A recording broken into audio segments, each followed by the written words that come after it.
Imagine, you've spent weeks preparing the absolute perfect pitch, Yeah. like without a shadow of a doubt that the client desperately needs what you are offering. Oh, yeah, you've got all the data lined up. Right. You've anticipated their needs, you've polished your presentation, and you step into the room totally confident. Hmm. But like 5 minutes into the meeting, they are shifting in their chairs. Checking their watches, yeah. Yeah, exactly. They're glancing at their phones. Hmm. They're completely, fundamentally checked out. It's the worst feeling. It really is. So why does this happen? Welcome to today's deep dive. Today is Friday, April 17th, 2026, and we are looking at the hidden psychology of human persuasion. Because that feeling, that awful sinking realization that you are losing the room, it happens to literally everyone. Oh, absolutely. Whether you are presenting to a corporate boardroom, trying to win over a really skeptical new client, or, frankly, just trying to convince your partner to help you reorganize the garage this weekend. I mean, that last one is the real challenge, It's right? definitely. But exactly. Our mission today for you, the listener, is to extract the fundamental aha moments of high-value deal-making. We are drawing from the legendary concepts in an executive summary of Neil Rackham's highly influential methodology, stim and selling. Which is such a classic. It really is. We are skipping past the slightly cringy, outdated stereotype of the, sleazy salesman who refuses to take no for an answer. Yeah, the foot in the door guy. Yeah, that guy. Instead, we're looking at the actual science of uncovering what people actually need. And doing that requires a massive shift in how we think about communication. It's about moving away from aggressively pushing an idea and towards a research-backed framework that helps us understand demands. Which is so much more effective. It really is. It helps you forge stronger professional bonds and reach genuinely mutually beneficial agreements without, just forcing the issue. Okay, let's unpack this. Because before we can dive into the really complex questioning techniques, Yeah. we have to start where literally every interaction begins. The initial contact. Exactly. There is a massive behavioral difference between your average communicator and a truly top-tier persuader. Yeah, so to set the stage, let's go back to that scenario you just opened with. You've done hours, maybe days of homework. Just grinding away. Right. You step into the room to pitch this massive software solution. The average communicator in that scenario steps in and immediately starts pushing the product. Just firing off features. Yeah, they fire up a 50-slide deck. They want to show how smart they are and how great their idea is. Right. The classic show up and throw up method Yeah, is completely overwhelming. precisely. It's just too much. Successful professionals, the top performers, they do something radically different. What's their secret? They focus entirely on deeply understanding the customer's situation and adapting to it in real time. This preliminary phase isn't about selling your idea at all. Wait, really? Not at all. Not at all. It is crucial for establishing rapport, navigating that initial skepticism everyone brings to a meeting, and setting clear objectives. Like what kind of objectives? Well, like just gathering critical information or scheduling a follow-up, rather than trying to force a final decision right then and there. Hearing that, it makes me think of an analogy. That average behavior is basically like a terrible doctor who walks into the exam room, doesn't even look at your chart, and just immediately prescribes you a heavy, expensive medication. Before even asking you where it hurts. Exactly. That is a perfect way to visualize it. It's malpractice in medicine, and it's practically malpractice in persuasion. I mean, if a doctor did that to me, I'd walk out. Right. If you prescribe before diagnosing, the patient or the client will immediately distrust you. It doesn't matter how genuinely good the medicine or the solution is. They feel like a target, not a priority. But let me push back on one thing here, because the concept of building rapport gets thrown around a lot during this preliminary opening phase. Oh, it sure does. Does establishing rapport just mean making awkward small talk about the weather? Or like asking about their golf game? Because I know you, and I know you hate small talk as much as I do. I really do. Is there an actual strategic angle here, or are we just pretending to be their best friend to grease the wheels? I truly do despise forced small talk. And what's fascinating here is that in high-value interactions, true rapport is absolutely not about making chit-chat. Really? Yeah. The research shows that trying to bond over sports or the weather can actually backfire in complex professional settings because it just wastes valuable time. True rapport is about building immediate professional trust. Okay, so how do you do that without sounding like a robot reading a script? It is about demonstrating to the other person from the very first minute that you are there to diagnose a problem, not just to talk at them. Make them feel heard right away. Exactly. You build rapport by showing competence. You ask a highly relevant opening question about their business or their workflow. You prove that their time is safe with you. You're aligning with them professionally, signaling, I am an expert and I am here to understand your world. That makes a lot more sense. It's professional alignment. So because true rapport relies on diagnosing rather than just talking, you obviously need a systematic roadmap to uncover those deep-seated needs. You definitely do. You can't just randomly guess where the pain points are, especially in complex situations. Exactly. When we talk about pitching a complex idea or making a major sale, we're usually dealing with a situation that involves multiple decision makers. Which is always a nightmare. Oh, totally. You've got the CEO who cares about the big picture, the CFO who only cares about the budget, the IT director who cares about implementation. All pulling in different directions. They all have entirely different priorities, and just guessing will get you absolutely nowhere. Here's where it gets really interesting. To navigate that maze of different priorities, the framework introduces the SAMPINE acronym. SPIN. Yes, the core of it all. And I really want us to take our time here because this seems like the absolute core of the whole strategy. It is the engine of the methodology. You start with situation questions, understanding their current circumstances. Like what? You might ask, what software are you currently using? Or how is your team currently handling this workflow? Okay, establishing the baseline. Right. Once you understand the landscape, you move to problem questions, determining the issues they have with that existing setup. So finding the cracks in the foundation. Exactly. Are you experiencing any bottlenecks with that software? This is the problem-centric approach. Right, because human beings are incredibly resistant to change unless they feel some level of discomfort. Absolutely. We are creatures of habit. If everything is perfectly fine, why buy anything? Why change the workflow at all? Exactly. We need a catalyst for change. But here is the critical part. You don't stop at the problem. Which is what most people do. Yeah. Most average persuaders find a single problem and immediately pounce on it with their solution. The magic, the real psychological leverage, happens in the implication stage. Implication. Okay. This is where you explore the ripple effects of the problem. Give me an example of how that works in practice, because I think it's easy to just say, explore the effects. What does an implication question actually sound like? Let's say the problem they identified is a software bottleneck. An implication question doesn't just say, oh, I can fix that bottleneck. Right. It asks, how is that bottleneck impacting your team's weekly overtime? Or, if this bottleneck causes a delay in your quarterly reporting, how does that affect your budget forecasting? Oh, I see. You are transitioning the conversation from a minor, manageable annoyance, a bottleneck, into a critical challenge that is actively hurting their budget. Yes, or burning out their team. Right, and it needs solving right now. Yes. Yeah. You are deliberately magnifying the problem because human nature requires us to feel the acute pain of a problem before we truly value a solution. That makes so much sense. If I just tell you I have a cure for a headache, you don't care at all unless your head is currently throbbing. Implication questions make the headache throb. I was thinking about this earlier, and using spin is really like untangling a delicate, knotted necklace. Oh, I like that. You can't just grab the chain and pull, or you'll break the whole thing.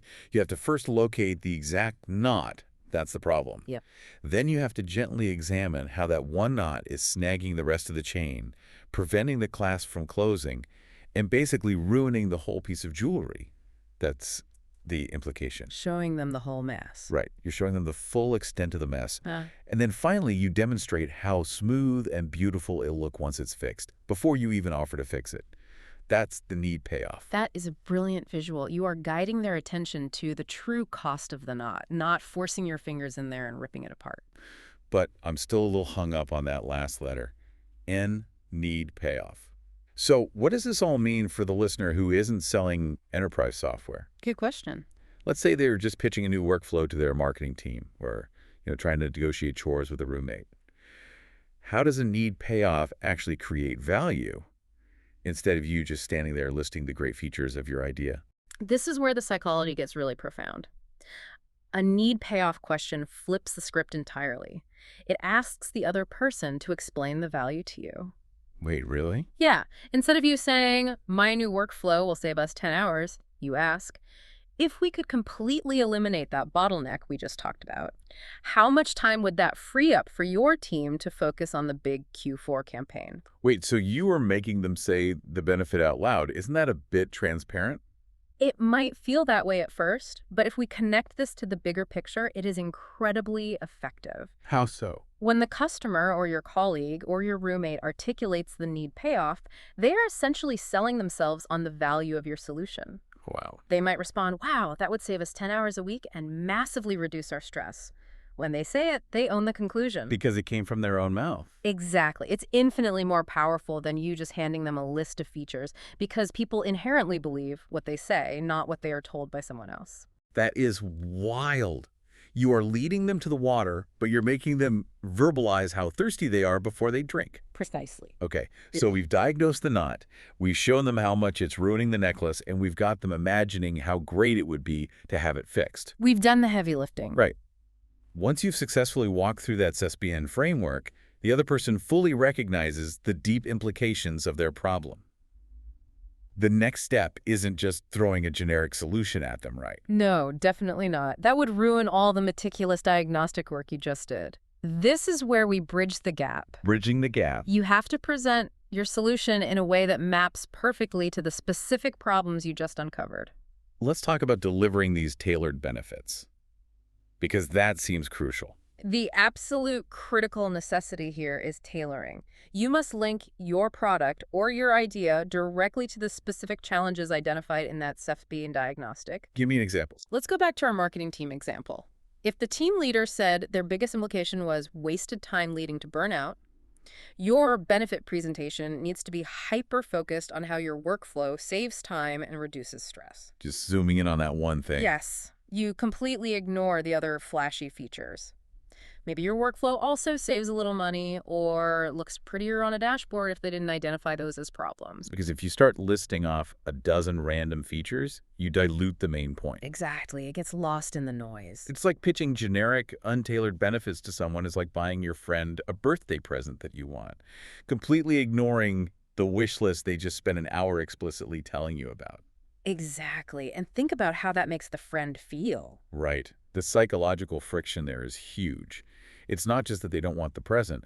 It's the profound feeling of being unheard. Yes. If I tell you, I want a book on gardening, and you buy me a video game because you think it's cool, my immediate reaction is you weren't listening to me at all. Trust is instantly broken. That is the exact psychological mechanism at play. When people feel unheard, friction inevitably arises. They put their walls up.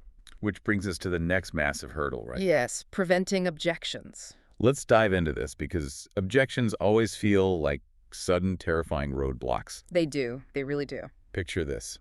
You are nearing the end of that big software pitch. You've done the SPION framework. Things are going smoothly. But suddenly, the client crosses their arms and raises major concerns about implementation costs and how long it's going to take to install the system. And average communicators panic when this happens. Sweating bullets. Yeah, they get incredibly defensive. But what we learn from elite persuaders is that objections shouldn't be a surprise at all. Really? You could see them coming. Oh, definitely. By anticipating objections based on customer profiles and understanding the root causes of those hesitations early, you can turn them into opportunities. You handle them skillfully to keep the momentum going. Okay, I'm tracking with you.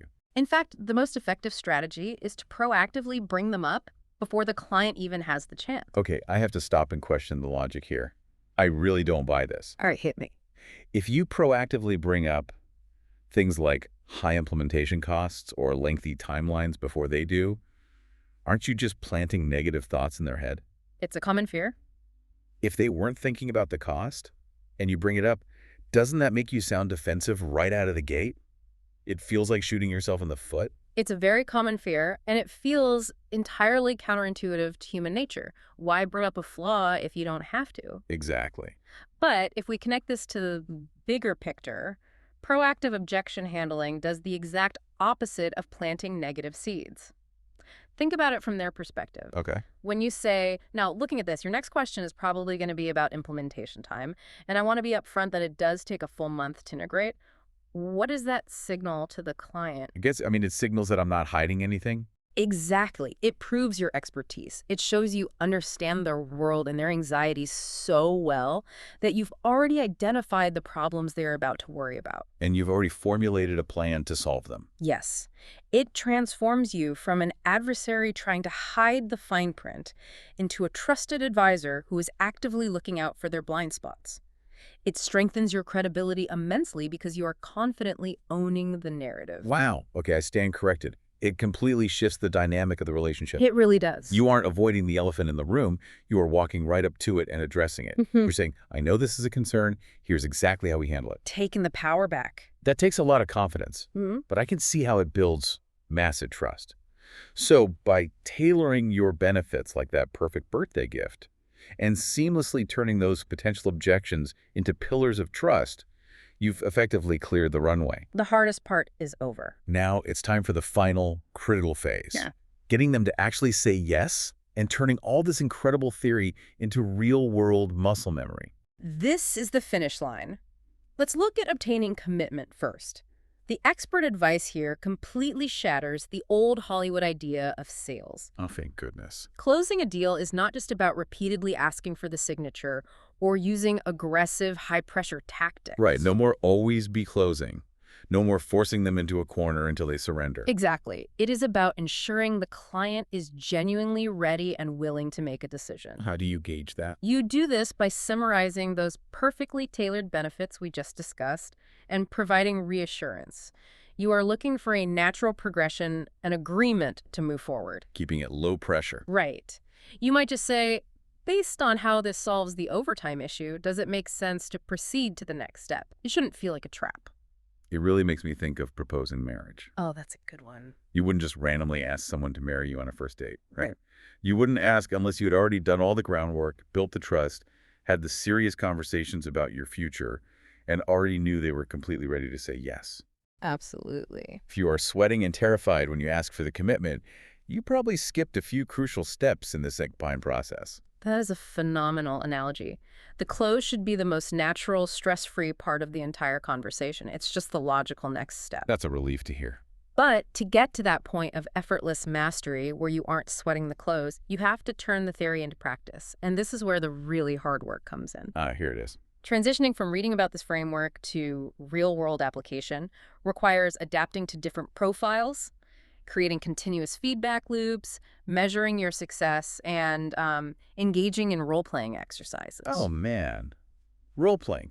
I am going to playfully groan here on behalf of everyone listening because role-playing always feels so incredibly awkward and forced. Well, You're sitting in a fluorescent-lit conference room pretending your manager, Bob, is an angry client.